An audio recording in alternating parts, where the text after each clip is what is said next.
नमस्कार साथियों, स्वागत है आप सभी का आपकी अपनी पाठशाला पर। मैं हूं अंकित अवस्थी। आप हैं मेरे साथ में एक अंतरराष्ट्रीय इवेंट का अपडेट लेने के लिए। इस समय जब आप और हम बात कर रहे हैं, भारत के विदेश मंत्री एस जयशंकर साहब ने एससीओ की मीटिंग अटेंड कर ली। इस समय वो भोजन करने के लिए निकले हैं। एक तरह से ये समझिए कि 1 बजे मीटिंग खत्म होनी थी और उसके बाद हम आपके सामने हैं। जयशंकर साहब ने वहां टेररिज्म पर अपनी बात उठाई है और ऐसे में जब वो पाकिस्तान की यात्रा पर हैं तो पाकिस्तान में क्या कुछ हुआ, पाकिस्तान में कौन कौन लोग आए, कितने तरह के लोग यहां पर पहुंचे, एससीओ की मीटिंग में कितने गेस्ट पहुंचे और उसमें भारत का विदेश मंत्री का पहुंचना और नवाज शरीफ का यह कहना कि प्रधानमंत्री मोदी आए होते तो अच्छा होता, यह दर्शाता है कि संभवतः कहीं ना कहीं उनके मन में यह तो है कि भारत के साथ संबंध सुधरे तो बेहतर होगा। इन सारी बातों को विस्तार से आज के सेशन में चर्चा करेंगे। चर्चा जयशंकर साहब की है। जयशंकर साहब भारतीय वायुसेना के विमान से पाकिस्तान पहुंचे हैं। ये एससीओ का समिट अटेंड करने पहुंचे हैं, जो कि 10 देशों का एक सहयोग संगठन है और इस मीटिंग के अंदर दुनिया भर के जो देश के नेता हैं, यानी कि जो 10 देश एससीओ के लीडर्स हैं, उनके या तो प्राइम मिनिस्टर पहुंचे हैं या फिर उनके मिनिस्टर्स पहुंचे हैं। एक भी रिकॉग्नाइज्ड फेस इनमें से यहां नहीं पहुंचा है, ना ही रशिया की तरफ से, ना ईरान की तरफ से, ना और सहयोगी राष्ट्रों की तरफ से। यानी कि सेंट्रल एशियन कंट्रीज हो, रशिया हो, इनमें से किसी ने भी अपना कोई बड़ा नेता नहीं भेजा है। सबने अपने मंत्री स्तर के लोग ही भेजे हैं। भारत ने तो कम से कम विदेश मंत्री तो भेजा है, लोगों ने तो अपने फेडरल मिनिस्टर्स ही भेज दिए हैं कि जाओ और इस मीटिंग को अटेंड करके आ जाओ। इस पूरी मीटिंग में अगर शहबाज शरीफ के बाद कोई थोड़ा स्ट्रेचर वाला आदमी है, यानी कि खुद पीएम के अलावा इसमें कोई ढंग का आदमी है, तो वो चाइना के पीएम है ली कुआंग। हालांकि चाइना में राष्ट्रपति शी जिनपिंग का ही शासन है, सिंगल पार्टी के अंदर शी जिनपिंग ही सब करता धरता है, लेकिन दुनिया वालों के लिए उन्होंने एक पद बना रखा है, दैट इज पीएम। हमारे पीएम की तरह इनका पीएम प्रभावशाली नहीं होता, लेकिन हां, उन्होंने उन्हें भेजा। इसको भी चाइना के साथ पाकिस्तान की बड़ी दोस्ती के रूप में देखा जा रहा है। जितने भी नेता आपको ये तस्वीर में दिख रहे हैं, संभवतः इनमें से किसी को भी आपने इस तस्वीर से पहले कभी ना देखा हो। इन तस्वीरों में दिख रहे नेता, इंक्लूडिंग ईरान की चर्चा थी कि क्या ईरान से पेजेश्कियन यहां आएंगे, कोई भी बड़ा राष्ट्र अध्यक्ष इसके अंदर नहीं पहुंचा। यहां पर ये जो लोग आपको दिखाई दे रहे हैं तस्वीर खिंचाते हुए, जो इस समय आपको दिख रहे हैं, इनमें से जो विदेश मंत्री भारत के हैं वो तो हैं ही हैं, साथ में भी कोई बड़ा नेता पाकिस्तान में नहीं पहुंचा। एससीओ की मीटिंग में जनरली हेड्स ऑफ स्टेट्स की बात की जाती है, हेड्स ऑफ गवर्नमेंट की बात की जाती है। हेड्स ऑफ गवर्नमेंट्स में प्राइम मिनिस्टर्स का पहुंचना या प्राइम मिनिस्टर के लेवल पर जो लोग हैं उनका पहुंचना एक्सपेक्ट किया जाता है, लेकिन ऐसा यहां कुछ भी देखने को नहीं मिला। जयशंकर साहब यहां पर पहुंचे पाकिस्तान के अंदर और ऐसे में एक न्यूज बाहर आई जिसमें यह था कि इस एससीओ समिट के अंदर नवाज शरीफ का इंटरव्यू, क्योंकि जयशंकर साहब के साथ 11 भारतीय पत्रकार गए हैं पाकिस्तान और वो पत्रकार अपने स्तर पर वहां पर इंटरव्यू कर रहे हैं। ऐसे में बरखा दत्त, जो कि पहले आज तक के अंदर पत्रकार, एनडीटीवी में पत्रकार हुआ करती थी, उन्होंने वहां जाकर नवाज शरीफ के साथ इंटरव्यू किया और उस इंटरव्यू में नवाज शरीफ के द्वारा यह बात मेंशन की गई कि यह अच्छा होता कि अगर मोदी यहां पर आए हुए होते। मैंने आपको इस पर सेशन भी किया था क्योंकि पीएम मोदी को ही पाकिस्तान ने इनवाइट भेजा था, लेकिन हमने अपनी तरफ से जयशंकर साहब को यहां भेजा क्योंकि हम इस संगठन की वैल्यू करना चाहते थे। हमारा यहां भेजने का मकसद केवल इतना था ताकि इस संगठन की सैंक्टिटी बनी रहे। ऐसा ना हो कि हमारे ना जाने से जैसे बिम्स्टेक जैसा गठबंधन बिल्कुल शून्य के बराबर हो गया है, या शार्क जो इस समय काम नहीं कर पा रहा है, उस तरह से कहीं ऐसा ना हो, इसलिए हमने यहां पर एससीओ में अटेंडेंस लगाने पहुंचे थे। भारत के विदेश मंत्री पहुंचे, उन्हें रिसीव करने के लिए यहां के कुछ ऑफिशियल्स उपस्थित थे और उन ऑफिशियल्स के साथ साथ कुछ बच्चे भी गुलदस्ता लेकर यहां पर पहुंचे हुए थे। गुलदस्ता दिया गया, जयशंकर साहब यहां से फ्री हुए। जयशंकर साहब का एक वीडियो काफी ज्यादा वायरल हुआ। उस वीडियो के अंदर जयशंकर साहब अपना चश्मा हटाकर दूसरा चश्मा लगा रहे हैं और जब ये वीडियो बाहर निकलकर आया तो सोशल मीडिया पर रील्स की बाहर आ गई, मीम्स की बाहर आ गई, जिसमें आप अपना चश्मा हटाकर सन ग्लासेस लगा रहे हैं। इनका ये एटीट्यूड काफी ज्यादा सुर्खियों में रहा और इस सुर्खी में ये बात बताने का प्रयास किया गया कि जयशंकर साहब यहां आए तो हैं, लेकिन अपना इरादा पहले से ही अपने एटीट्यूड से बता चुके हैं कि हम तुम्हारे यहां नहीं, एससीओ अटेंड करने आए हैं। खैर जो भी है, दोनों देश के बीच में जब भी बातें होती हैं तो अच्छी बातें हो, यह हर देश का नागरिक जो शांति में विश्वास रखता है वो सोचता है। जयशंकर साहब का उतरते ही यहां पर पाकिस्तान में गाना बजाया गया, अमन की राहों पर बैकग्राउंड म्यूजिक दिया गया।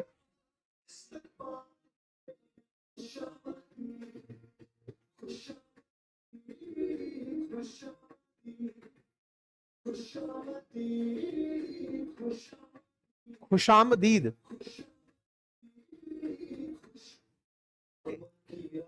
अमन की राहों पर हम इस्तकबाल करते हैं, खुशामदीद। इस तरह से पाकिस्तान में हर गेस्ट के लिए एक गाना बजाया जा रहा था। उनमें से ये वाला गाना जयशंकर साहब के लिए था कि अमन की राहों पर हम स्वागत करते हैं। तो इसके साथ साथ जयशंकर साहब की एक और तस्वीर सोशल मीडिया पर आई, जो वर्ष 2015 में जब सुषमा स्वराज जी गई थी पाकिस्तान, उस समय आप पीछे विदेश सचिव के रूप में दिखाई दिए थे। मतलब जयशंकर साहब पहले विदेश मंत्री नहीं थे, तब की एक तस्वीर और सोशल मीडिया पर आई। खैर, फिलहाल के लिए भारत की तरफ से 9 साल बाद कोई मंत्री स्तर का व्यक्ति पाकिस्तान गया है, और ऐसे में इन तस्वीरों का आना दोनों देशों के बीच एक उम्मीद की किरण फिर से जगाता है कि क्या पता एससीओ के साइड लाइंस पर ही दोनों देश फिर से बैठकर चर्चा करने लगे, दोनों के बीच में फिर से ट्रेड होने लगे, दोनों के बीच में फिर से अमन चैन की बहाली हो। लेकिन भारत का एकदम स्पष्ट संदेश है कि जब तक आप आतंकवाद को अपने देश से भारत में होता हुआ नहीं रोक देते, हम आपसे वार्ता नहीं करेंगे। ये तस्वीरें निकल कर रही, सब तरह से मीडिया सेंटर्स की तरफ से सारा अपडेट आया। 23वीं एससीओ की ये बैठक थी।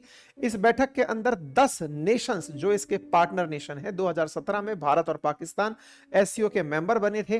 फिलहाल ऑब्जर्वर स्टेट और डायलॉग पार्टनर्स यहां पर पहुंचे हुए हैं। पाकिस्तान 23वीं मीटिंग है एससीओ की, जो चीफ ऑफ गवर्नमेंट्स की मीटिंग है, जिसे होस्ट कर रहा है। फिलहाल ऑब्जर्वर में मंगोलिया, अफगानिस्तान उपस्थित हैं। डायलॉग पार्टनर्स के अंदर भी कई देश शामिल हैं जो एससीओ की इस चीफ ऑफ हेड की बैठक में आए हैं। बरखा दत्त का यह ट्वीट बहुत ज्यादा वायरल है, जिसमें उन्होंने नवाज शरीफ और उनकी बेटी मरियम नवाज के साथ बातचीत की, और उन्होंने अपने वीडियो संदेश में, हालांकि उन्होंने इस पूरी मीटिंग का कोई भी वीडियो बाहर नहीं निकाला, इन्होंने अपना एक वीडियो बाहर निकाला जिसमें उन्होंने कहा कि मेरी नवाज शरीफ से जब बात हुई तो उन्होंने कहा कि पीएम मोदी आए होते तो अच्छा होता, और मैं इस बात को ऑन रिकॉर्ड कह सकता हूं लेकिन कैमरे पर नहीं। ऐसा कहकर नवाज शरीफ ने अपना इंटरव्यू दिया था। आपको याद होगा कि नवाज शरीफ के घर एक बार पीएम मोदी सरप्राइजिंगली पहुंच गए थे वर्ष 2015 में, तो वो काफी ज्यादा सुर्खी बना था। ठीक है, इसके साथ साथ जयशंकर साहब ने आज ही मतलब कल के दिन शाम को नवाज शरीफ के साथ हैंडशेक किया। ये खबर बड़ी क्यों है? क्योंकि पिछले साल बिलावल भुट्टो भारत आए थे, और उस समय पर जो गोवा में समिट हुई थी, जयशंकर साहब से जब वो हाथ मिलाने के लिए आगे हाथ बढ़ाए थे, तो जयशंकर साहब ने हाथ जोड़कर अभिवादन किया था, कि नमस्कार करके अभिवादन किया था, उनको हैंडशेक नहीं किया था। लेकिन इस वाले स्टेट में शहबाज शरीफ खुद आगे से हाथ बढ़ा रहे हैं। ऐसे में जब कोई देश का राष्ट्राध्यक्ष आपके प्रति हाथ बढ़ाता है, तो ये, चूंकि आप विदेश मंत्री हैं, तो आपके ये कस्टम्स में है, शिष्टाचार में है कि आप भी हैंडशेक करेंगे, आप दूसरे के खुले हाथ को नहीं छोड़ सकते। आप यहां पर देख सकते हैं एक अभिवादन का जेस्चर इन तस्वीरों में दिखाई दिया, जहां पर एससीओ समिट के अंदर एस जयशंकर साहब के साथ शहबाज शरीफ तस्वीरों में दिखाई दे सकते हैं।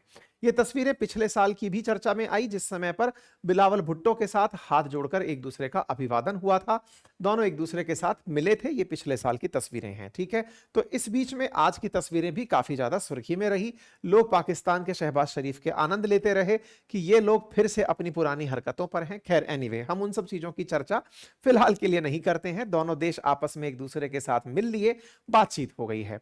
ऐसे में एक डेकेड बीत चुका है, तब जाकर दोनों देशों में 20 सेकंड की ग्रीटिंग सेरेमनी हुई है, और वो भी एससीओ समिट में। ऐसा अखबारों ने लिखा कि इतने दिनों बाद मिले, और मिले तो भी मात्र 20 सेकंड के लिए, यानी कि हाथ मिलाने भर के लिए एक दूसरे से मुलाकात की।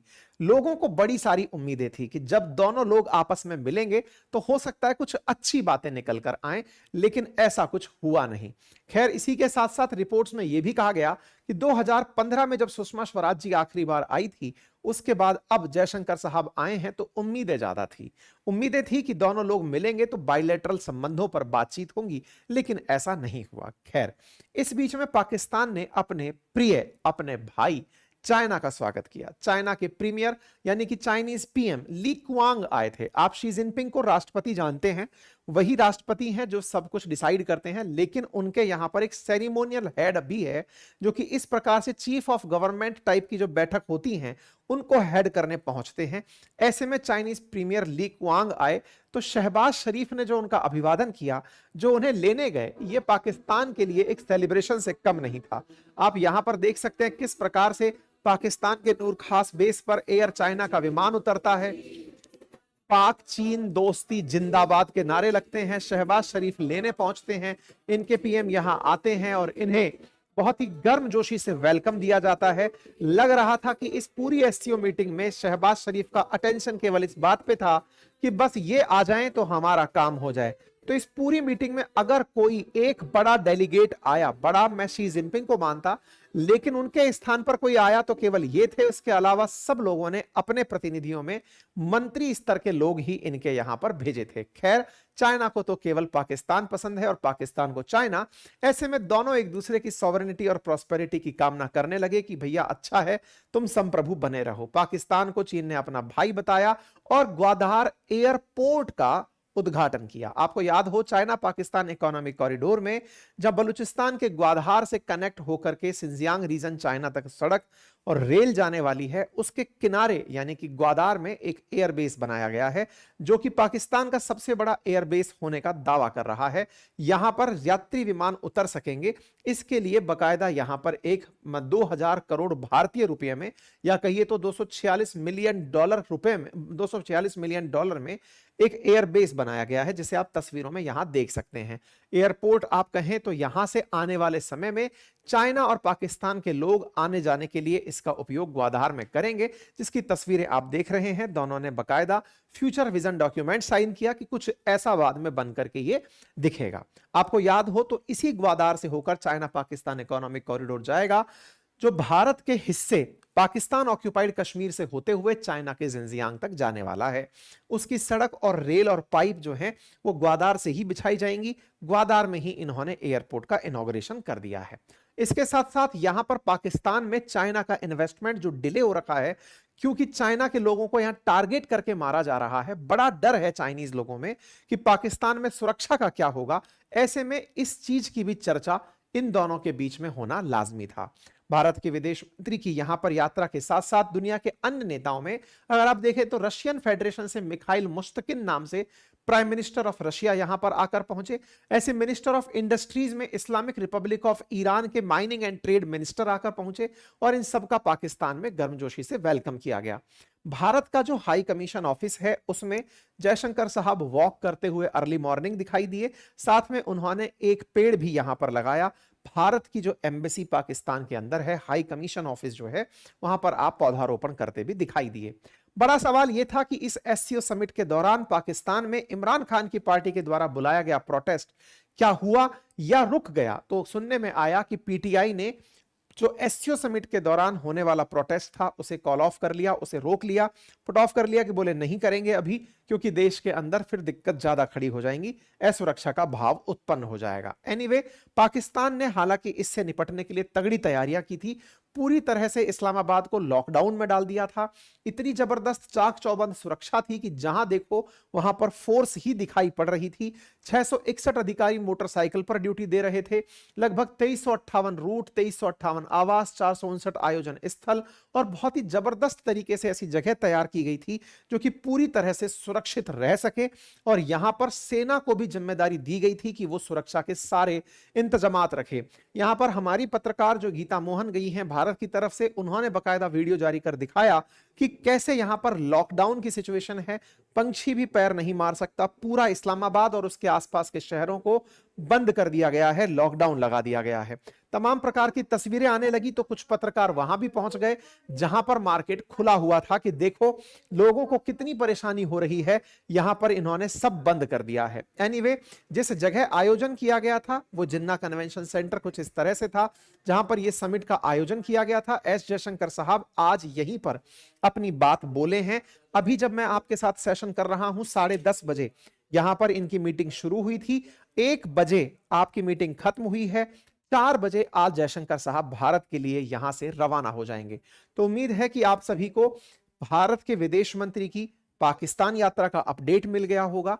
भविष्य की क्या संभावनाएं बनती हैं, उन पर चर्चा क्या अभी हुई है या नहीं, ये आकर संभवतः जयशंकर साहब अपडेट देंगे। जैसी भी अपडेट आती हैं आपके साथ जरूर साझा की जाएंगी। फिलहाल के लिए इतना ही, अपना ख्याल रखें। और साथियों, हमारे एप्लीकेशन अपनी पाठशाला पर आप लोगों के लिए हमारी क्लासेस शुरू होने जा रही हैं एनसीईआरटी फाउंडेशन बैच की, जिसमें हिस्ट्री, ज्योग्राफी, पॉलिटी, इकोनॉमी बिल्कुल शून्य से लेकर शिखर तक एनसीईआरटी के ध्यान को रखते हुए पढ़ाई जाएंगी मेरे द्वारा।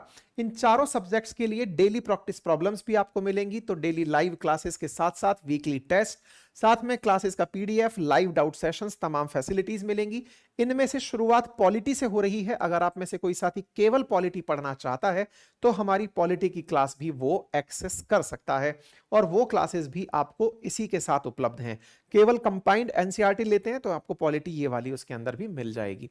इसके अलावा हमारे रिकॉर्डेड बैच जीए फाउंडेशन के उपलब्ध हैं, आप उन्हें एक्सेस करें। मैं फिर से याद दिला दूं, केवल इस रविवार तक ही बैचेस उपलब्ध हैं, उसके बाद मंडे से क्लासेस ऑफ, मतलब कि एक तरह से एडमिशन बंद हो जाएंगे। और उसके बाद में रिकॉर्डेड बैच अगर आपको चाहिए हो तो जीए फाउंडेशन के जो प्री रिकॉर्डेड बैच हैं आप उन्हें एक्सेस कर पाएंगे। आरएएस के 16 सब्जेक्ट के प्री रिकॉर्डेड बैच उपलब्ध हैं, आप उन्हें एक्सेस कर सकते हैं। फाउंडेशन में पढ़ाए जाने वाले जो नोट्स हैं आप उन्हें घर बैठे मंगा सकते हैं। 3000 पेजेस के नोट्स हैं, आप इन्हें घर ऑर्डर कर सकते हैं। ठीक है, इसी तरह से हमारी वेबसाइट पर फ्री टेस्ट सीरीज अपनी पाठशाला.com पर उपलब्ध है, और मंथली मैगजीन करंट अफेयर की उपलब्ध है हिंदी और इंग्लिश में, आप उसे फ्री में जाकर डाउनलोड कर सकते हैं। फिलहाल के लिए इतना ही।